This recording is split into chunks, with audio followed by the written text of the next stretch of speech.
What happens when the US strips a cartel kingpin of his fortune and the money meant to protect his family just disappears overnight? The president of Mexico doesn't want to designate the cartels as terrorists and doesn't want to expose the dirty politicians that they are involved in our Mexican government. El Mayo was one of the most prolific and powerful drug traffickers in this world. His partner was El Chapo. They were co-founders of the Sinaloa cartel. Mexico will ask the United States to return money and assets seized from former Mexican drug lord Ismael El Mayo Zambada. Those are the words of Mexico's President Claudia Sheinbaum this week. And this is the story of how $15 billion vanished into U.S. hands, leaving cartel families furious, Mexico's leaders scrambling, and violence erupting in the streets. And it's only the beginning, because the fight over that fortune is about to reshape both countries. Let's unpack it all right now. The shock came in a Brooklyn courtroom at the end of August. Ismael Zambada, also known as El Mayo, pleaded guilty in New York to federal drug trafficking charges. He's accused of shipping at least 1.5 million kilos of cocaine since 1980, most of it to the U.S. El Mayo, co-founder of the Sinaloa cartel, who once dodged authorities for 50 years, just pleaded guilty and agreed to forfeit $15 billion in assets to the United States. For prosecutors, it was a historic blow. Over the last 3 decades, El Mayo and his accomplices made billions of dollars, hundreds of millions each year they were making by bringing poisonous drugs into our country. For cartel families, though, it was the start of a nightmare. The Department of Justice didn't just freeze bank accounts. They essentially erased decades of cartel profits. For lieutenants, wives, and children who lived off that empire, the math was brutal. Everything they thought they owned now belonged to Washington.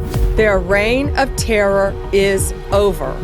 Inside cartel culture, money equals protection. It pays for soldiers to guard your family, lawyers to fight your cases, and politicians to look the other way. Without it, power collapses fast. That's why El Mayo's sudden forfeiture sent Sinaloa factions into chaos. During his plea hearing, El Mayo openly admitted, "The organization I led promoted corruption in my home country by paying police officers, military commanders, and politicians." The guilty plea confirmed corruption. Then, it weaponized it. By admitting he ran Mexico like a parallel government, El Mayo made his own allies radioactive. Anyone linked to him now looked vulnerable, broke, and exposed. Families of mid-level bosses began demanding answers. Where was their inheritance? How would they pay their private armies? Rumors spread that the US already moved seized funds into secret accounts, cutting Mexico out entirely.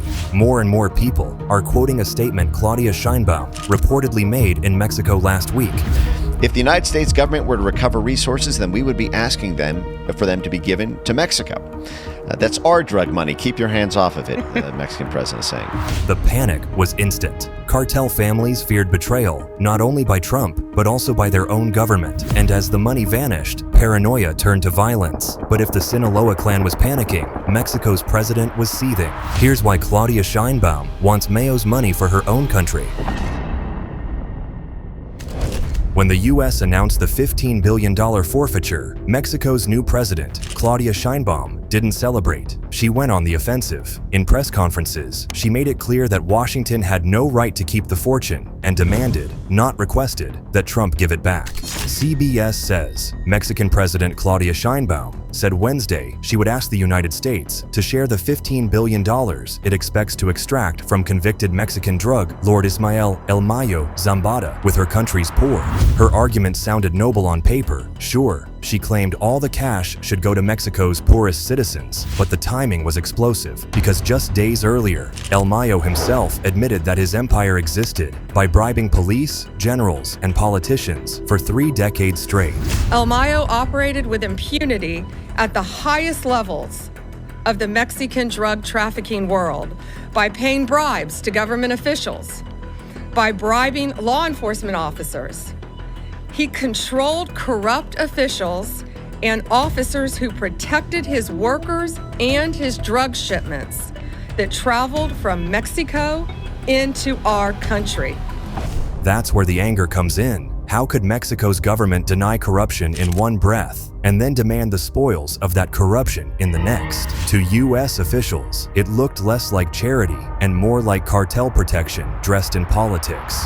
As you've heard, drug kingpin Ishmael Zambada Garcia, also known as El Mayo, has confessed to a lifetime of crime in service to the Sinaloa cartel.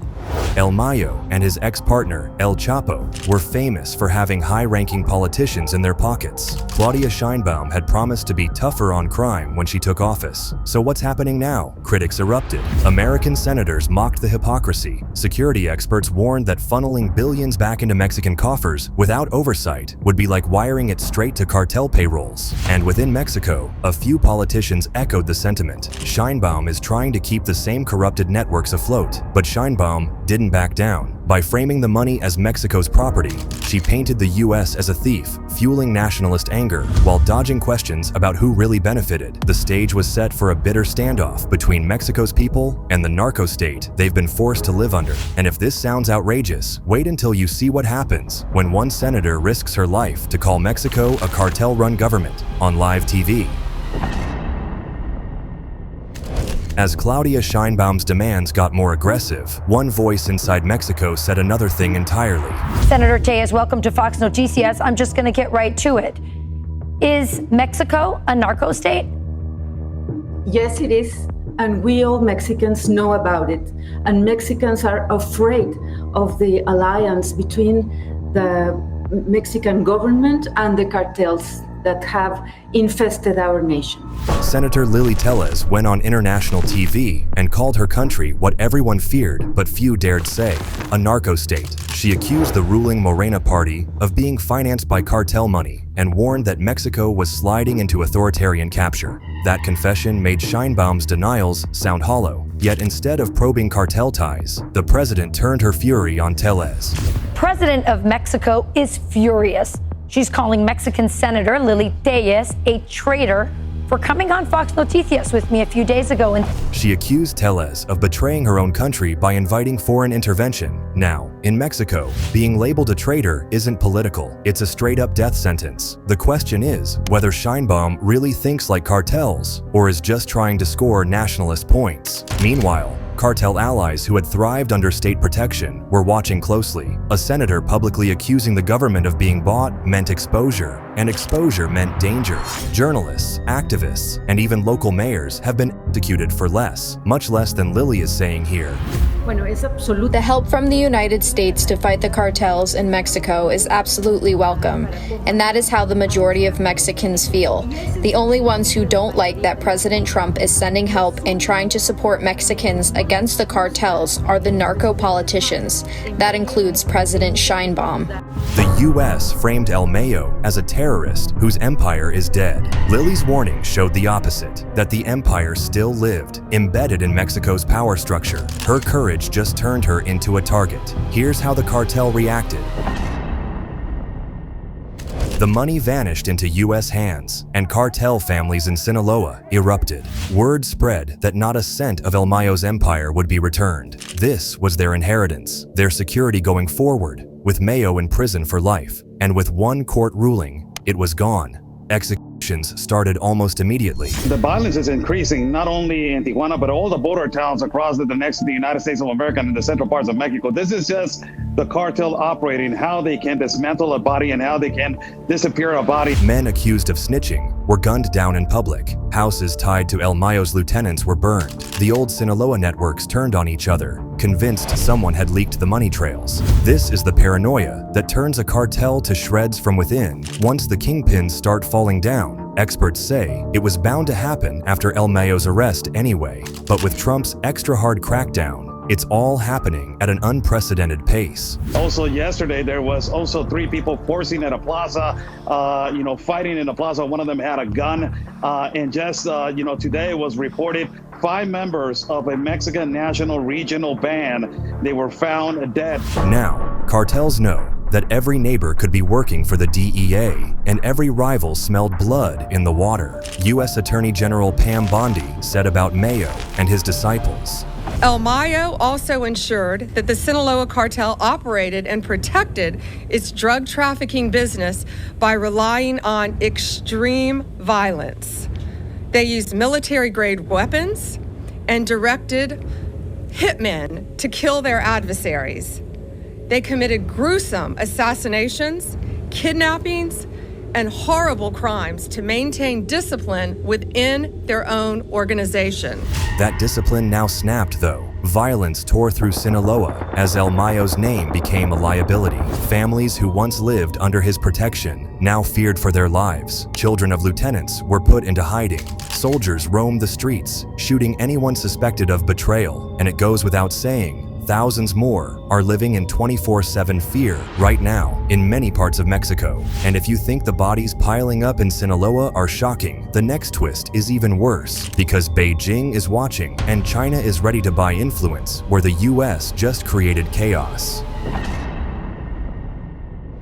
The fight over El Mayo's $15 billion is starting to look like a fight over who owns Mexico's future, and US officials are warning, if Washington keeps the cash, Beijing could swoop in with its own billions, buying loyalty from the same politicians El Mayo once bribed. Every day, tons of chemicals that are used to create synthetic drugs like amphetamine and fentanyl are shipped from China to Mexico in China's undeclared war against America and her citizens. The numbers are staggering. Just one bus this month seized over 700,000 pounds of precursor chemicals shipped from Shanghai to Mexican ports under Sinaloa control. Officials said it would have made nearly 500,000 pounds of meth. That's worth more than $500 million on U.S. streets. They would have been used to make 420,000 pounds of methamphetamine, which would have a street value here in Houston of $569 million. That's the scale America is up against. While Mayo's loyals are complaining of losing their inheritance, China is quietly running the supply chain that feeds into the US. And it's so much more than drugs too. On the trade side, Beijing is embedding itself into Mexico's economy through factories, ports, and even a new canal project. In an effort to avoid U.S. tariffs, Chinese companies are moving their raw materials and operations to Mexico. Billions in Chinese investment are pouring into northern Mexico, from car factories to logistics hubs. Once those goods are stamped Made in Mexico, they slip past U.S. tariffs under the USMCA trade deal. The same networks that once moved El Mayo's cocaine are now moving Chinese electronics, vehicles, and precursors. It's not even a cartel issue anymore. It's straight up geopolitics. The $15 billion seized from one kingpin looks small compared to the rivers of Chinese cash reshaping Mexico's economy. The north part of Mexico is getting invaded with foreign investment, and people are coming from all over the world, from Asia, from Europe, from South America, even from Africa, and they are trying to build plants and manufacturing facilities to enter the United States market. This fight is no longer local, and if those $15 billion are put into fighting this, will this ignite a global war? The $15 billion seized from El Mayo Zambada is supposed to be America's victory lap, just like his guilty plea and incoming life sentence. Thanks to the relentless work of our prosecutors and our federal agents, El Mayo will spend the rest of his life behind bars. He will die in a U.S. federal prison where he belongs. Justice is pretty much the main word heard out of Trump or his spokespeople's mouths these days. But behind the headlines, rumors are growing that the U.S. itself isn't as clean as it claims. Reports have resurfaced about Fort Bragg, where Special Forces soldiers were tied to trafficking networks and unexplained killings. An HBO project called The Fort Bragg Cartel is already in development, promising to expose how narco money bled into America's own military elite. So if even U.S. troops were profiting from cartel cartel pipelines, then who really controls that $15 billion?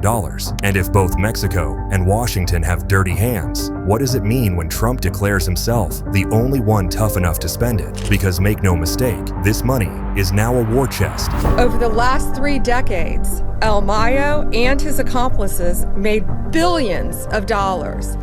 Hundreds of millions each year they were making.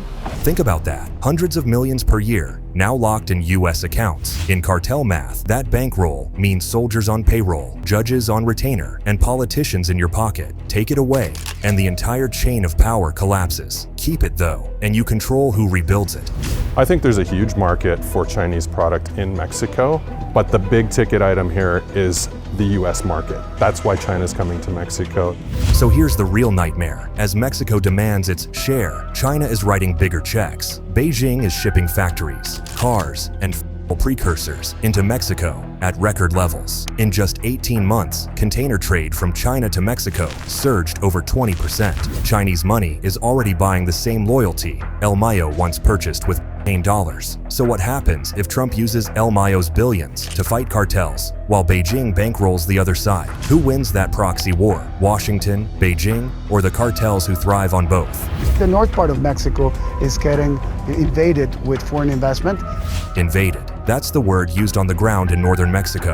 And it's not just factories. Experts say it's all part of a strategic pivot. Every truck crossing the border could carry Chinese electronics or cartel guns. The lines between them are blurring fast. So yeah, America holds El Mayo's $15 billion jackpot. But what can that money really do in the cartel war, now that they've become a transnational network? And if Trump weaponizes it, does he risk igniting a war far bigger than Sinaloa? Now, we have to see whether $15 billion of narco cash becomes the trigger for the next great conflict between the US, Mexico, and China. And if that sounds insane, what if I told you the fuse may already be burning?